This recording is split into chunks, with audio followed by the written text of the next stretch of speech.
Bonjour et bienvenue. Donc aujourd'hui, nous allons voir les clés du tarot, c'est-à-dire tout simplement les divisions logiques du tarot afin de bien le comprendre. Donc je vais vous demander déjà dans un premier temps de prendre votre jeu de tarot et de l'étaler tout comme je l'ai fait en deux lignes, hein. Séparez votre tarot déjà en deux parties. Première ligne, l'arcade 1 du battleur jusqu'à l'arcane 11, la force. Ligne 2 qui commencera donc en dessous de la force, vous mettrez le 12, le pendu, et crescendo jusqu'au 22, c'est-à-dire le fol ou le mat, hein, c'est-à-dire l'arcane qui n'a pas de numéro. Voilà. Je vous laisse un instant pour le faire. Vous mettez la vidéo en pause si besoin. Voilà. Et nous allons commencer, une fois qu'on a fait donc ces deux répartitions, ligne 1 et ligne 2, nous allons voir les contraires. Voilà, on va commencer à voir qu'il y a des contraires. Par exemple, entre la carte numéro 1, le battleur, et celle de la ligne 2, le fol.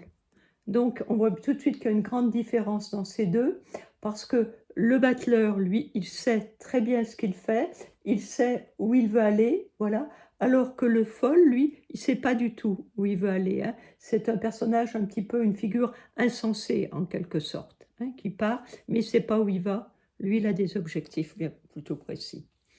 Voilà. Si on peut encore voir aussi, par exemple, la 7 et la 16.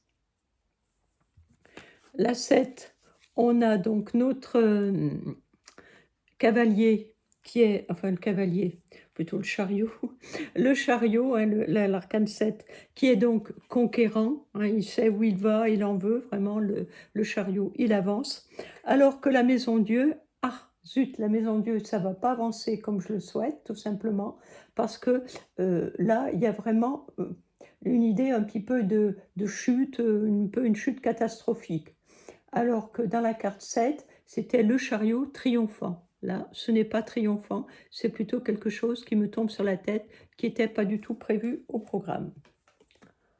On peut faire la même chose, par exemple, entre la 11 et la 12. Oui. Et puis, vous pourrez continuer, vous, après, à chercher les contraires également. Donc, la 11, c'est la force, c'est la toute-puissance, hein, c'est vraiment, et puis surtout, une force intellectuelle, une confiance en soi, etc., une grande force. Alors que la 12, c'est un temps d'arrêt. Là, c'est la force, c'est l'action, vraiment l'action. Et là, ah, je suis arrêtée, je vais méditer un moment, je me pose pour voir la vie, ou plutôt le problème sous un autre angle. Voilà. Voilà. Donc, on voit tout de suite qu'entre la ligne 1 et la ligne 2, c'est différent. La ligne 2, il y a plus de... Autant la ligne 1, c'était vraiment de l'action, de l'exaltation, de l'initiative, de la raison, voilà.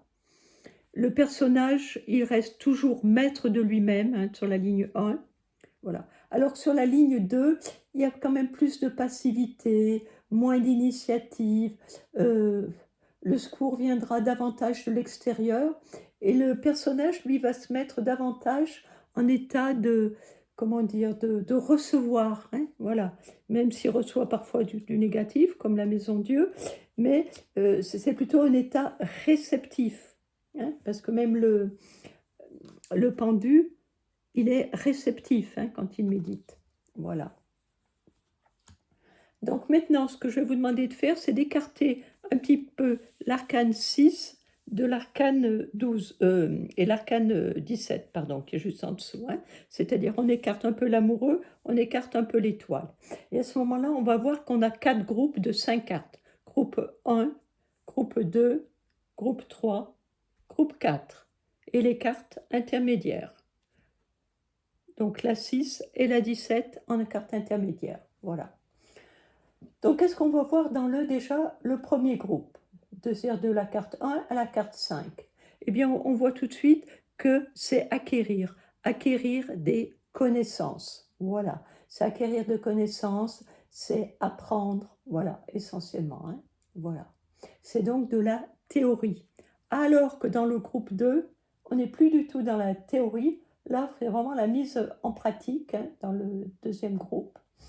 C'est Et c'est l'arcane, bien sûr, l'arcane 6 qui nous met l'amoureux, qui nous permet de passer de la théorie à la phase de pratique. Voilà. L'arcane du troisième groupe, c'est une pratique tout de même, hein, puisque on a le diable, on a l'arcane 13, l'arcane sans nom, mais c'est quand même, c'est différent, voilà. C'est une pratique, mais une pratique qui va être plus spontanée, euh, c'est un peu un abandon mystique, je dirais, vous voyez. Ça bouge, mais pas du tout pareil. C'est pas dans la maîtrise comme on avait dans la ligne 1, dans le groupe 3. Ensuite, on passe du groupe 3 au groupe 4 grâce à l'étoile, qui nous sert d'intermédiaire. Et dans ce groupe 4, c'est encore autre chose. C'est un discernement, mais avec une illumination progressive.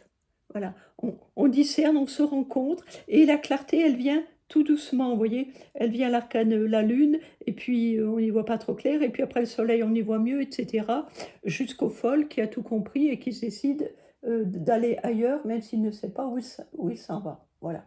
Donc, ce que je vous demande, pour ceux qui sont intéressés, je vous demande de méditer un petit peu sur ces 4 groupes d'arcanes, hein, pour voir bien ces séparations, ligne 1, ligne 2, et les 4 groupes ensuite. Voilà.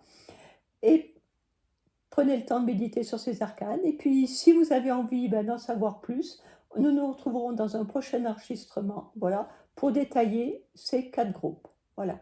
Je vous remercie de votre attention et je vous dis peut-être à bientôt.